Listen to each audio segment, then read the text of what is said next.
أعوذ بالله من الشيطان الرجيم. بسم الله الرحمن الرحيم. ليس البر أن تولوا وجوهكم قبل المشرق والمغرب ولكن البر من آمن بالله واليوم الآخر والملائكة والكتاب والنبيين وآتى المال على حبه ذوي القربى واليتامى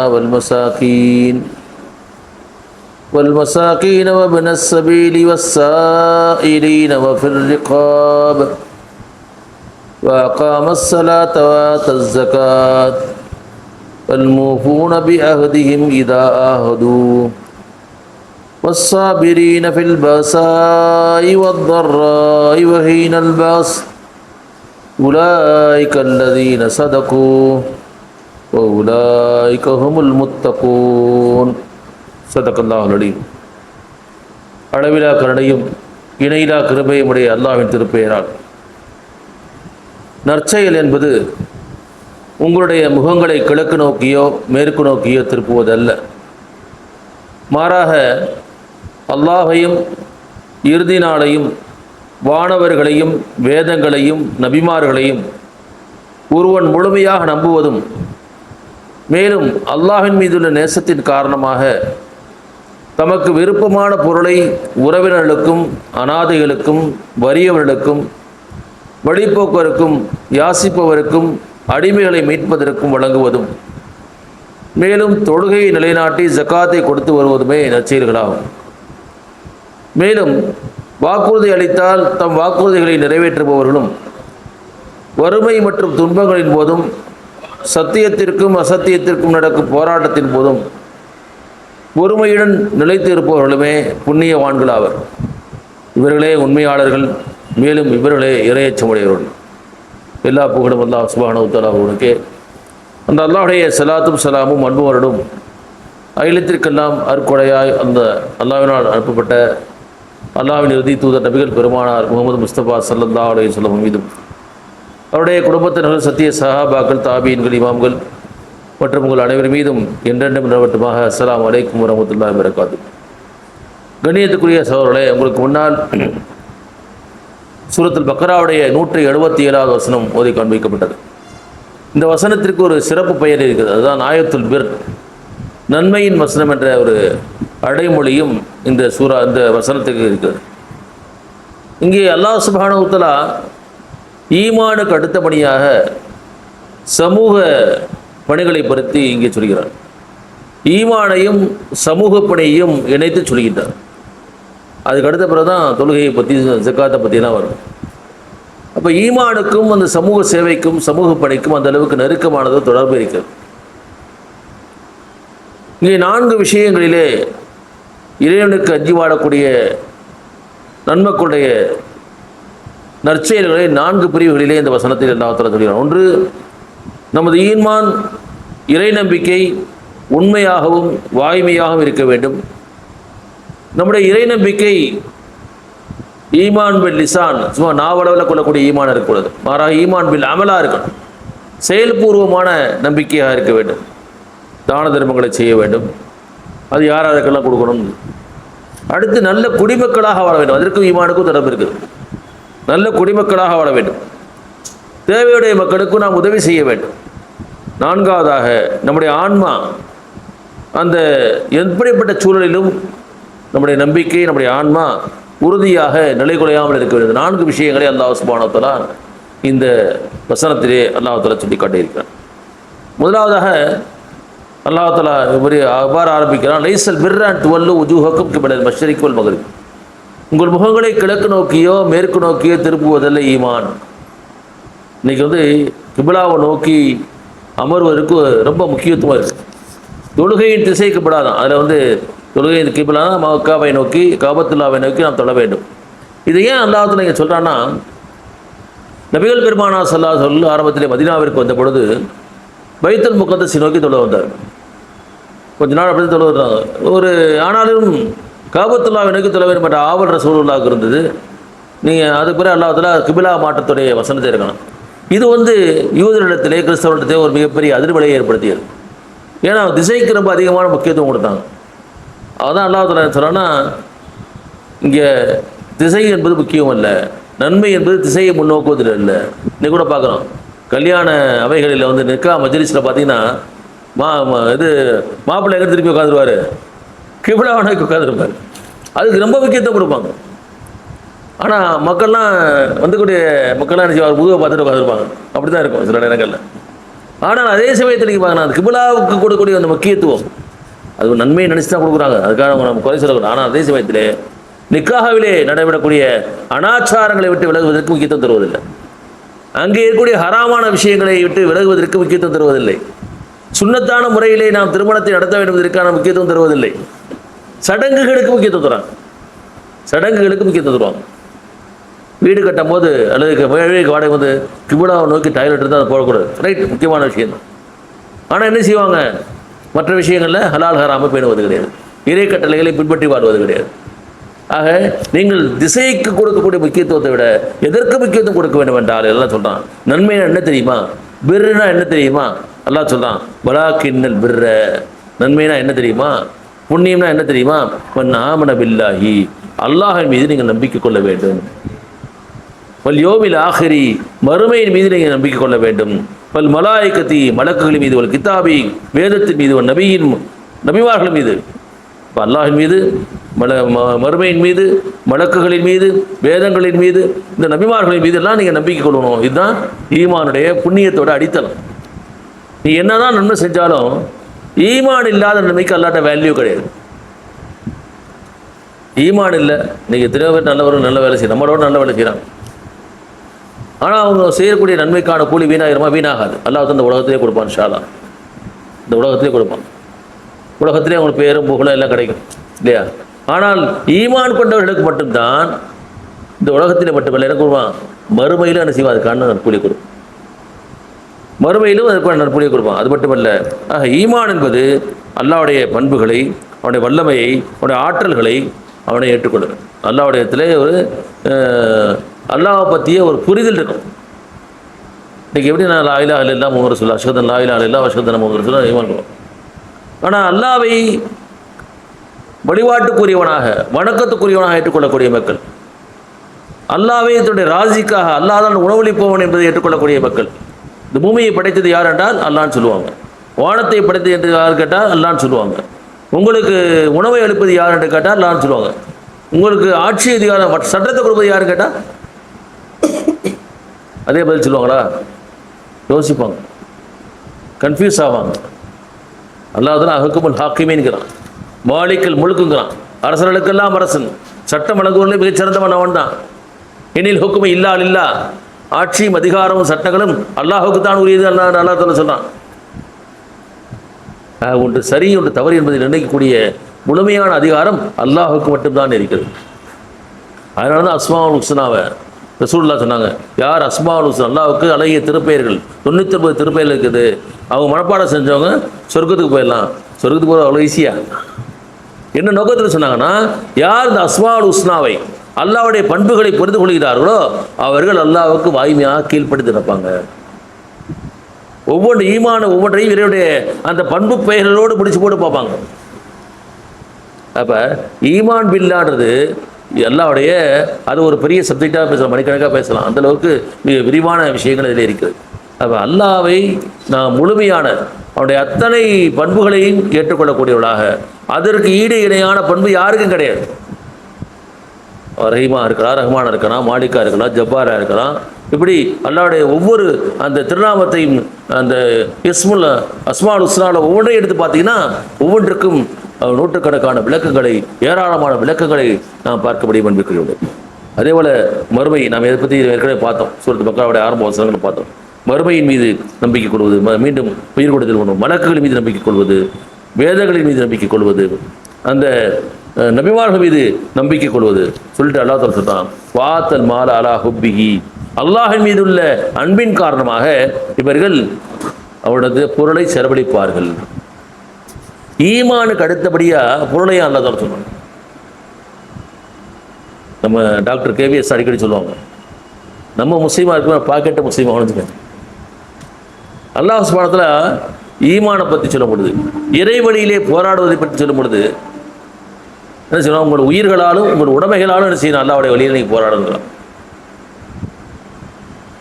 யுகல்லதீன ஆமனு ஹல் அதுல்லுக்கும் அலா திஜாரத்தின் துன்ஜீக்கும் மின் அதாபின் அலீம் தூமினூன பில்லாஹி வ ரசூலிஹி வ துஜாஹிதூன ஃபீ ஸபீலில்லாஹி பி அம்வாலிக்கும் வ அன்ஃபுஸிக்கும் ذالிக்கும் கைருல் லக்கும் இன் குன்தும் தஅலமூன். இறை நம்பிக்கை கொண்டவர்களே, நாளை இந்த மறுமையுடைய வேதனை விட்டு உங்களை காப்பாற்றக்கூடிய ஒரு அழகான வியாபாரத்தை சொல்லித் தரட்டுமா? என்ன வியாபாரம் தெரியுமா? அது வியாபாரம் சொன்னாங்க. உங்கள் உயிர்களாலும் உங்களுடைய உடைமைகளாலும் பொருளாலும் என்ன செய்யணும்? அல்லாஹ்வுடைய வழியிலே நீங்கள் போராட வேண்டும். இதுதான் உங்களுக்கு மிகச்சிறந்தது. எல்லா இடத்தையும் சேர்த்து சொல்றோம். உயிரை கொடுப்பதற்கு தயாராக இருக்கக்கூடிய மனிதன் தன்னுடைய நஃப்ஸை தியாகம் செய்ய தயாரான, பொருளை தியாகம் செய்ய தயாரான. அதனால பொருளாதார ரீதியான ஒரு வணக்கத்தை அல்லாஹ் ஆக்கி வச்சிருக்கான். பொருள் ரீதியான வணக்கம் இருக்குது, உடல் ரீதியான ஒரு வணக்கம் இருக்குது. அது என்னது? நம்ம ஈமான் கொள்வது. அது உள்ளத்தில் ஏற்றுக்கிட்டு தான் சொல்லணும். உடல் ரீதியான வணக்கம் இருக்குது. அது என்னது? தொழுகை இருக்குது, நோன்பு இருக்குது, ஹஜ் இருக்குது. பொருள் ரீதியான ஒரு வணக்கம் இருக்குது, ஜக்காத் இருக்குது. அதனால அபூபக்கர் சித்திக் ரலியல்லாஹு ஆட்சி பொறுப்பேற்ற பிறகு ஜக்காத்து கொடுக்காம யாரெல்லாம் இது பண்ணாங்களோ அவங்களுக்கு எதிரான போர் தொடுப்பேன்னு சொன்னாங்க. தொழுகையும் ஜக்காத்தையும் யார் பிரித்து பார்க்கிறார்களோ அவங்க நம்ம ஆளு இல்லைன்னு சொன்னாங்க. ஆனால் தொழுகைக்கு கொடுக்கக்கூடிய முக்கியத்துவம் ஜக்காத்துக்கு மக்கள் கொடுக்குறாங்களா? ஒரு மிகப்பெரிய ஒரு கேள்வி. தொழுகையில் ரொம்ப பெர்ஃபெக்டாக கையை இங்கே கட்டணுமா, அங்கே கட்டணுமா, விரல் நீட்டணுமா, ஆட்டணுமா, மடக்கணுமா, ரொம்ப பெர்ஃபெக்டாக இருப்பாங்க. ரசூலுல்லாஹ் செஞ்சது அப்படியே அப்படியே இன்ச் பை இன்ச்சாக ஃபாலோ பண்ணணும். ஆனால் அந்த ஒரு பேணுதல் ஜக்காத்தில் இருக்குதா? ஜக்காத்து கொடுக்காம இருக்கிறதுக்கு இரண்டு வேலையெல்லாம் இருக்குது பார்ப்பாங்க. எங்கேயா ஃபத்துவா கிடைக்குமா? கண்ணியத்துக்குள்ள அல்லாஹ் தஆலா வாத்தல் மாலா ஹுப்பிஹி, அந்த அல்லாஹ் மீது அன்பின் காரணமாக நீங்கள் என்ன செய்யணும்? நீங்கள் அல்லாஹ்வுடைய பாதையிலே உங்களுடைய செல்வத்தை செலவழிக்க வேண்டும். தபில் குர்பா வல் யதாமா வல் மசாகீன வ இப்ன ஸபீல், உறவினர்களுக்கும் அனாதைகளுக்கும் வறியவர்களுக்கும் வழிப்போக்கருக்கும் வஸாயிலின வஃபிர் ரிகாப், யாசிப்போருக்கும் அடிமைகளை விடுதலை செய்வதற்கும் நீங்கள் என்ன செய்ய செலவழிக்கணும். First category. தர்மம் செஞ்சால் ஒரு நன்மை, உறவினருக்கு தர்மம் செஞ்சால் அது தேவையில்லை. உறவினருக்கு ஒரு உறவினர் ஏழையாக இருக்கிறார். இப்போ ஃபஸ்ட்டு ப்ரையாரிட்டி யார் கொடுக்கணும்னா முன்னுரிமை தன்னோட உறவுக்கு, இரத்த பந்த உறவு. குறிப்பாக இரத்த பந்த உறவுனா உங்களுடைய கட்டுப்பாட்டிலே உங்களுக்கு கீழே இருக்கக்கூடிய உறவினர்களுக்கு அல்ல. உதாரணம், எனக்கு மனைவி மக்கள்லாம் இருக்கிறாங்க, அவங்களுக்கு சீமையை கொடுக்க முடியாது. எனக்கு கீழே தாய் தந்தை இருக்கிறாங்க, அவங்களுக்கு கொடுக்க முடியாது. ஆனால் உங்களுடைய உதாரணம், உங்கள் சகோதரி இருக்கிறார், திருமணம் வாங்கிட்டு போயிட்டாங்க வச்சுக்கோங்க, அல்லது உங்கள் சகோதரன் இருக்கிறார், உங்களோட மாமா இருக்கிறாங்க, உங்கள் சித்தப்பா இருக்கிறார், இப்படி நெருங்கிய உறவுகள் அவர்கள் ஏழ்மையில் இருந்தாங்கன்னா, வறுமையில் இருந்தாங்கன்னா, முதல்ல என்ன செய்யுங்க? உங்களுக்கு ரெண்டு நன்மை கிடைக்கும். ஒன்று ஜக்காத்தை கொடுத்ததற்கான ஒரு நன்மை, தர்மம் செய்ததற்கான ஒரு நன்மை, உறவை பேணியதற்கான ஒரு நன்மை சொன்னாங்க. அடுத்து சொல்கிறான் ஒலி எத்தாமா, அனாதைகளுக்கு ரசூலுல்லாஹ் சொன்னாங்க, யார் அனாதைகளை பராமரிக்கிறாலும் அவரும் நானும் வறுமையில் இப்படி இருப்போம் சொல்லி ரெண்டு வேளை இணைச்சி காமிச்சாங்க சொன்னாங்க.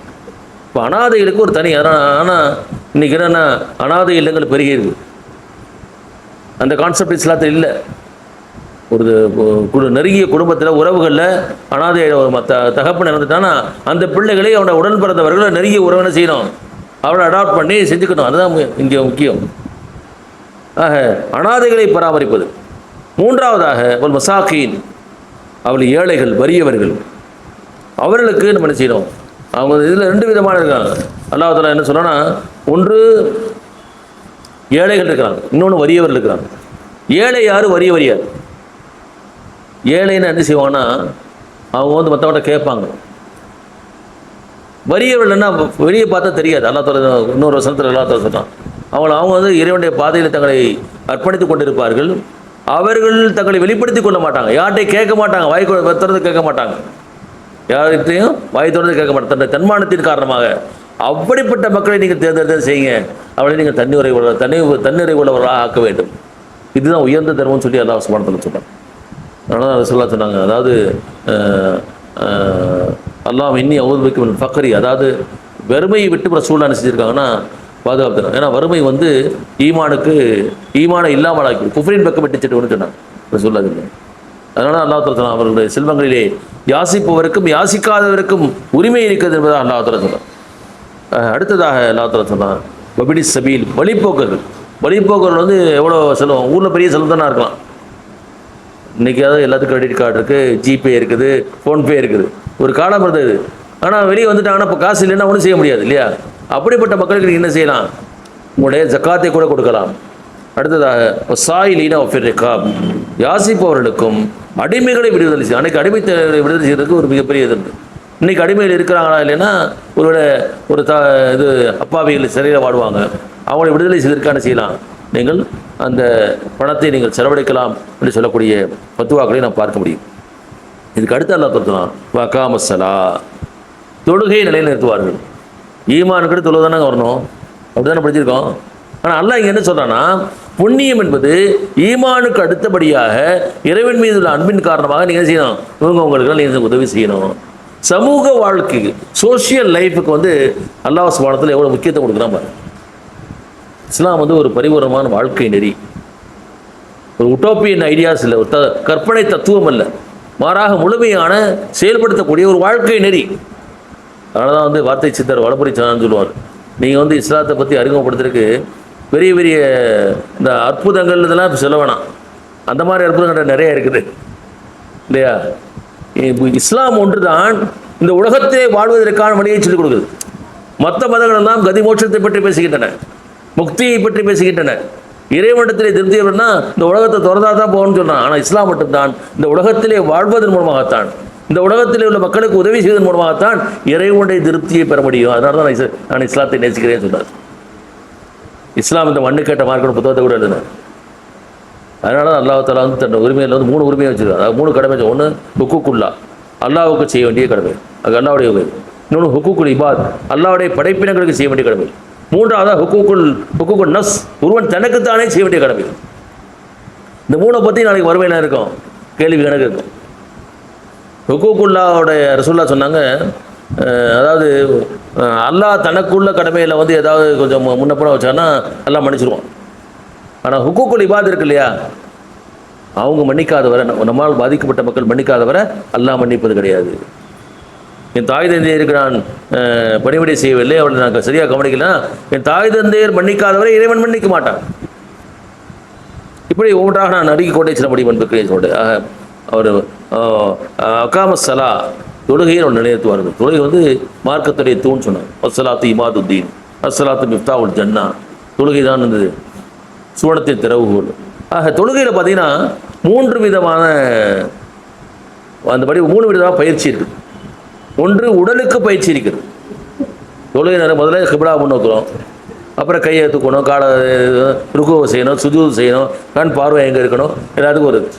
2வது உங்கள் அறிவுக்கு வேலை இருக்கிறது. தொழுகையில் நீங்கள் என்ன செய்யணும்? குர்ஆனுடைய வசனங்கள் ஓதணும், அதை பற்றி அவரை சிந்தனைக்கு, அது மூலமாக உங்கள் சிந்தனைக்கு வேலை இருக்குது. அப்போ உடல் ரீதியான வணக்கம், சிந்தனை ரீதியான வணக்கம், 3வது உடல் ரீதியான வணக்கம். ஏன்னா அந்த உங்கள் கான்சன்ட்ரேஷனில் யாரை நோக்கி இருக்கணும்? அல்லாஹ்வை நோக்கி இருக்க வேண்டும். இறை திருப்தி உங்கள் ஆன்மாவுக்கான பயிற்சி தஸ்கியா. இப்போ ஒரே தொழுகையில் 5 வேளை தொழுகை, இந்த 3 விதமான பயிற்சி கிடையாது. ஒன்று உடலுக்கு பயிற்சி இருக்கிறது, உங்களுடைய உள்ளத்துக்கு பயிற்சி இருக்கிறது, உங்களுடைய சிந்தனைக்கு பயிற்சி இருக்குது. இப்படி இருந்தால் தான் தொழுகை.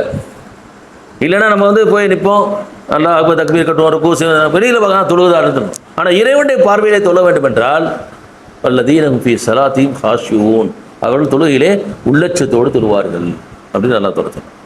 அடுத்ததாக வஆத்து ஸக்கா, ஜக்காத்தை வழங்குவார்கள். இப்போ ஏற்கனவே அல்லாஹ் தஆலா தர்மம் சொன்னானே, அது வேற இது வேறையா? நீ குர்ஆனில் பார்த்து இன்றைக்கி ஜக்காத்து மட்டும்தான் பேசுகிறோம். ஆனால் குர்ஆனில் பார்த்தீங்கன்னா இறை வழியிலே செலவழிப்பதற்கு பல டெர்மினாலஜிஸ் அல்லாஹ் தஆலா சொல்கிறோம். ஒன்று ஜக்காத், இது கடமை. யாருக்கெல்லாம் ஒரு நிசாபை தாண்டி 85 கிராமுக்கு வேணால் தங்க யார்கிட்ட இருக்கோ, அல்லது வேணால் அந்த நகை பணம் இருக்கோ, அவங்களுக்கு வேணது 1 வருஷம் இருந்துச்சுன்னா அதில் 2.5% கொடுக்கணும். அதே மாதிரி ஆடு மாடுகளில், விவசாய நிலங்களில் எல்லாம் இருக்குது. அடுத்த அல்லத்துல சதக்காங்கிறான், தான தர்மங்கிறான். இது ஜக்காத்துக்கு மேலே, இது எல்லாரும் கொடுக்கலாம். அன்ஃபிக்கியா பிலான்னு சொன்னாங்க சொல்ல. பிலால் வந்து ஒரு ஏழை சஹாபி, அவரை பார்த்து பிலாலே அல்லாஹ்வுடைய பாதையில் செலவழிந்தேன். இன்ஃபாக் ஃபீ சபீலில்லாஹ் சொல்கிறான், இறை வழியிலே செலவழிதான். கர்தன் ஹசனா, தேவைப்பட்டால் முழு சொத்தையும் கொடுக்கணும். அப்போ ஜக்காத் இருக்கிறது, சதக்கா இருக்கிறது, இன்ஃபாக் ஃபீ சபீலில்லாஹ் இருக்கிறது, கர்தன் ஹசனா இருக்குது. நம்ம மக்களுக்கு ஜக்காத்தை பற்றி தெரியவே இல்லை. அப்புறம் நம்ம அதெல்லாம் யாருமே அது சாதாரண ரசூலுல்லாஹ் சொன்னாங்க, ஒரு அரை பேரித்தம்பளத்தை நீங்கள் தர்மம் செய்தாவது நீங்கள் நரக நெருப்பு உங்களுக்கு கவலை. இது சொர்க்கவாசி இது இது செல்வந்தரை பார்த்து சொல்லப்பட்டது ஹதீஸா? யாரை பார்த்து? சாதாரண ஏழைகள். எல்லாத்துலேயும் அந்த தர்ம சிந்தனை இருக்கணும், கொடுக்கணுடைய ஆர்வம் இருக்கணும். அதனால சொன்னாங்க ரசூலுல்லாஹ், மேலே இருக்கக்கூடிய கை கீழே இருக்கக்கூடிய கையோடு சிறந்தது, கொடுக்கக்கூடிய கை வாங்கக்கூடிய கையோடு சிறந்தது. அடுத்ததாக அல்லாஹ் தஆலா சொல்றான், வல் மூஃபூன பி அஹதிஹிம் இதா ஆஹது, வாக்குறுதியை என்ன செய்வாங்க? அவர்கள் நிறைவேற்றுவார்கள். ஈமானோட முடிச்சு போகிற பாருங்க, புண்ணியத்தோடு அல்லாஹ் தஆலா முடிச்சு போகிற பாருங்க. இது வந்து சோசியல் லைஃப்பில் ரொம்ப ரொம்ப முக்கியமான விஷயம். ஒரு இறை நம்பிக்கையாளன் வாக்குறுதியும் மீறாதவனாக இருக்க வேண்டும். ஏன்னா இது வந்து நயவஞ்சகத்தின் அடையாளம். யார் வாக்குறுதியை நிறைவேற்றவில்லையோ, ஏற்கனவே பார்த்தோம் 3 விஷயங்களை யாட்டும் அப்பட நயவஞ்சகன். ஒன்று, பேசினால் பொய்யை பேசுவான், வாக்குறுதி கொடுத்தால் அதற்கு மாறு செய்வான், அமானத்துக்கு மோசடி செய்வான். இப்போ வாக்குறுதி மீறுதல் தான் அந்த அளவுக்கான நிஃபாக், நயவஞ்சகத்தன்மை இருக்கிறது என்பதாக போகிறோம். ஒரு இறை நம்பிக்கையாளன் எப்பொழுது வாக்குறுதி மீறாதவனாகத்தான் இருப்பான். இதற்கும் இங்கே அல்லாஹ் சுப்ஹானஹு வ தஆலா இதற்கு முக்கியத்துவத்தை வழங்குகிறான். கண்ணியத்துக்குரியதோட அல்லாஹ் சுப்ஹானஹு வ தஆலா இது சூரத்துல் மூமினூன் அல்லாஹ் தஆலா வெற்றி பெற்ற மூமின்களை பற்றி கதை அப்பல மூமின் சொல்லும்போது அல்லாஹ் தஆலா அவர்கள் வாக்குறுதியை காப்பாற்றுவார்கள் என்று அல்லாஹ் தஆலா. அடுத்ததாக சொல்றான், சாபிரீன ஃபில் பஸாயி வ தர்ராயி வ ஹீனல் பஸ், சத்தியத்திற்கும் மேலும் துன்பங்களின் போதும் சத்தியத்திற்கும் அசத்தியத்திற்கும் நடக்கும் போராட்டத்தின் போதும் பொறுமையுடன் நிலைத்திருப்பவர்கள். பொறுமைனா என்ன? சபர். ஒரு கண்ணத்தை அறிந்தால் இன்னொரு கண்ணத்தை திருப்பி அதுவா அப்படிதான் சொல்லுவோம். துன்பம் வந்தாலும் பொறுமைக்கு சபருக்கு வந்து போன மௌதுதி அழகான வழக்கத்துருவோம். பொறுமைன்னு என்னன்னா சத்தியத்தை தேடணும். அந்த சத்தியம் இதுதான் என்று தெரிஞ்சிச்சுன்னா அதை நீங்கள் நிலைத்திருக்க வேண்டும், அதை நீங்கள் பின்பற்ற வேண்டும். அதுக்கடுத்து சொல்லுவார், இந்த சபருக்கு இன்னொரு வேணும்னா நன்மையை செய்வதில் பொறுமை இருக்கணும். ரமணானில் வந்தால் ரமணானை தொழுகையில் மாறான், ரமணான் முடிஞ்ச உடனே தொழுகை போயிடுச்சு. ஒரு இது வந்துச்சுன்னா, ஜோஷ் வந்துச்சுன்னா 10 ரக்காயத்து 20 ரக்காயத்து மணிக்கணக்காக வந்து உட்காந்து ஓதிட்டு இருப்பாங்க. அடுத்து குரானே திறப்பி பார்க்க வேண்டாம். அப்படி இல்லை, எந்த ஒரு காரியத்தையும் யார் தொடர்ந்து செய்கிறார்களோ அதுதான் இறைவனுக்கு பிரியமானது. நீங்கள் டெய்லி 2 ரக்காயத்தை நம்பி தொழுவீங்களா? டெய்லி 2 ரக்காயத்து தொழுங்க, அது இறைவனுக்கு பிடித்தமானது. நன்மையை தொடர்ந்து செய்வதிலே பொறுமை இருக்க வேண்டும், தீமையை செய்யாமல் இருப்பதிலே பொறுமை இருக்கணும். தீமைகளை ஏன்னா இன்றைக்கி வந்து எத்தனையோ நம்ம டைவர்ட் பண்ணக்கூடிய, டிஸ்ட்ராக்ட் பண்ணக்கூடிய எத்தனையோ விஷயங்கள் இருக்குது. ஆபாசம், அக்கிரமங்கள், முறையற்ற பேச்சுக்கள், ஏன்னா எல்லாம் கையில் இருக்குது. அதை போய் தொடாமல், அதை பார்க்காம, அதை கேட்காம, அதன் பக்கம் ஈர்க்கப்படாமல் அதில் பொறுமை இருக்கணும். கடைசியில் துன்பம் வந்தால் பொறுமை, அது ஒன்று. துன்பம் வந்தால் சகித்து கொடுத்து ஒரு பொறுமை, நன்மையை தொடர்ந்து செய்வது பொறுமை, தீமையின் பக்கம் திரும்பாமல் இருப்பதும் பொறுமை. அல்லாஹ் தஆலா சொல்கிறான், உலாய்க்கல்லதீன சதக்கு, இவர்கள் தான் வாய்மையாளர்கள், உலாய்க்கமுன் புலிகோன் முத்தக்குவோன், இவர்கள் தான் முத்தகைகள். அப்போ அல்லாஹ் தஆலா ஒரு பிர்ருக்கான வழக்கத்தை சொல்லும் பொழுது, பிர் என்பது உங்கள் முகங்களை, நன்மை என்பது உங்கள் முகங்களை ஒரு திசையின் பக்கம் திருப்புவதல்ல. அது ஒரு சிம்பாலிக்காக பண்ணுறீங்க. ஆனால் அதை விட முக்கியமானது ஈமான் இருக்க வேண்டும். அது செயல்பூர்வமான ஈமானாக இருக்கணும்.